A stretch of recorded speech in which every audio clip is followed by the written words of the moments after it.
रसूलुल्लाह सल्लल्लाहु अलैहि वआलिहि वसल्लम का ये तरीक़ा मुबारक भी ज़िंदा करना चाहिए।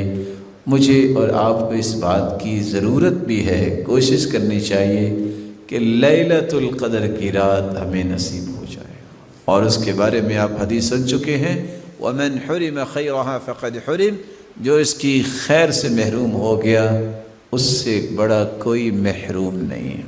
यहाँ मैं रोक के फिर एक बात कहूँगा, ये रातें बेदारी के लिए हैं, अल्लाह का ज़िक्र करने के लिए, तौबा करने के लिए, इस्तिग़फ़ार करने के लिए, अल्लाह के सामने खड़े होके इल्तिजाएँ करने के लिए, सजदे करने के लिए, गिड़गिड़ाने के लिए।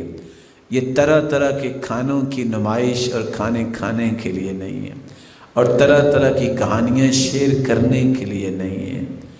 ये रमज़ान का महीना, ये अल्लाह की कुर्बत का महीना है।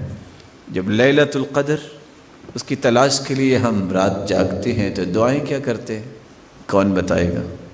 अल्लाहुम्मा इन्नका अफ़ुव्वुन तुहिब्बुल अफ़्व फ़अफ़ु अन्नी, कहते हैं। ये तिरमिज़ी की रिवायत है। राविया इसकी सैयदा आइशा रज़ियल्लाहु तआला अन्हा है, और शेख अलबानी रहमतुल्लाहि अलैहि भी इसको हसन कहते हैं। कौन बताएगा इसका तर्जुमा? माशाअल्लाह, मुझे खुशी होती है जब कोई बयान करता है, मुझे बहुत खुशी होती है जब कोई बयान करता है तो मेरा दुआ करने को जी चाहता है, या अल्लाह इनको मुझसे भी बड़ा आलिम बना, ये मुझसे अच्छा बयान करने वाले बन जाएंगे। फ़अफ़ु अन्नी, क्या तर्जुमा है इसका? मुआफ़ कर दे। क्या मुआफ़ कर दे? मेरे गुनाह मुआफ़ कर दे।